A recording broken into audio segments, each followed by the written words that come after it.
Hey everyone. So this week I promised we would talk about the artful skill of letting go. And let me just say, I don't have this down. This is not a skill in my wheelhouse.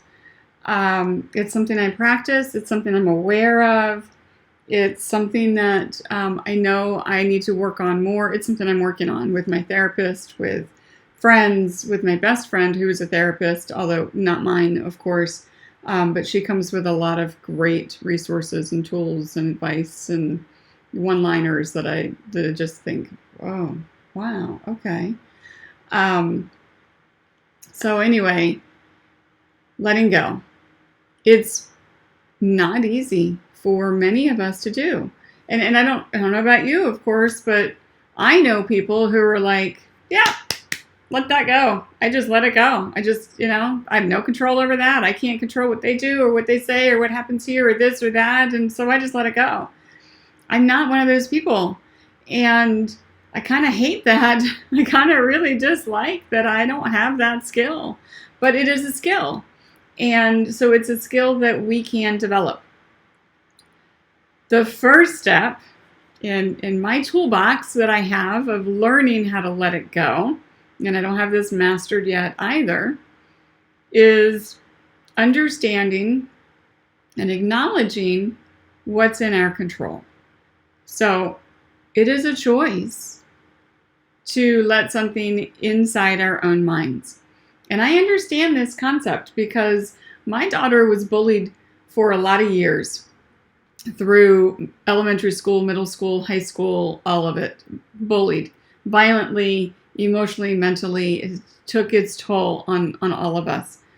And the best advice I think I used to give to her, and it was really hard for her to put into practice, and I can understand why, is this.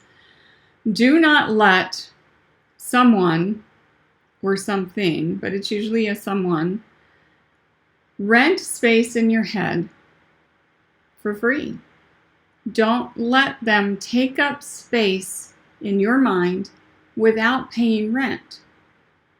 Now, what do we pay rent with people we care about?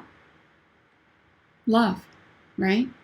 Understanding, compassion, empathy, all good things. So if you're not thinking of someone in a positive way, and they're not thinking of you in a positive way, then they're living in your head rent-free. So if your mind is constantly reeling with, repetitive patterns with what happened, I call it the happening. So with the happening, and I go through that happening over and over and over, and it's like a movie, and different scenes replay through my mind. I can tell you the people playing out these little scenes in my mind are not thinking of me. They're not. Because if they were, they would pick up the phone and call me and say, hey, I hope you're doing okay. I just want you to know that I care about you. But they're not. And because they're not reaching out in that way, I'm letting them live in my head rent-free. It's a really easy concept to get, but it's not easy to put into practice.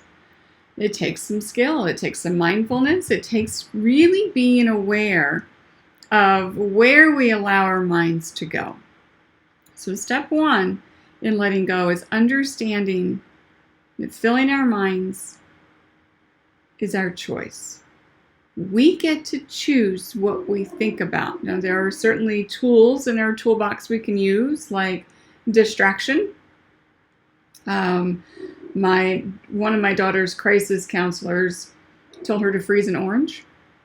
And when you feel like your mind is reeling from something you cannot control, or you can't stop thinking about someone who harmed you or caused you pain, pull that orange out of the freezer and start squeezing it. And it's like a stress ball. It's really hard at first, and then as it warms up and kind of defrosts, it gets a little softer. And helps to refocus your thoughts and distract you. I mean, ultimately distract you. I'm not suggesting at all, and this is really important, I'm not suggesting at all that we shove down the feelings and emotions that come with thinking through things. We need to think through things. We need to sit with our feelings. We need to sit with our sorrow and our anger and all those emotions that come with the happening. But there are things inside the happening that are completely out of our control, which means we don't get to do anything about them. They've happened, or they are happening, and they're out of our control. So we have to let that go, and we have to focus on what we can control. All the what if questions, we can control whether or not those questions enter our mind. What are they doing now? What's happening? Why? What about this? This made me do this. You did this to me.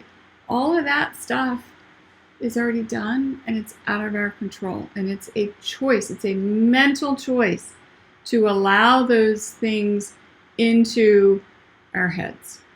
So step one for today is to take inventory of our thoughts and name what we can control and what we cannot control. What is out of our control? If it's out of our control, can we push it out of our mind? Because ultimately, if it's out of our control, it's resolved. It may not be resolved in the ways we would like it to be resolved, but it's resolved. It's resolved. It's done. There is no resolution coming just by letting it live in our heads. So what's in our control and what's out of our control?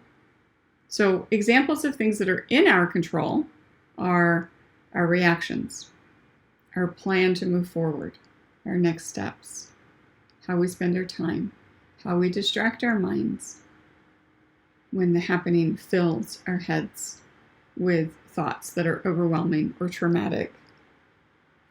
We still need to deal with the trauma. I'm not suggesting shove it down. But the things that caused the trauma don't need to live in our heads rent-free. So make the choice to think of something else when those things start to fill our heads. So it's step one. This is a skill.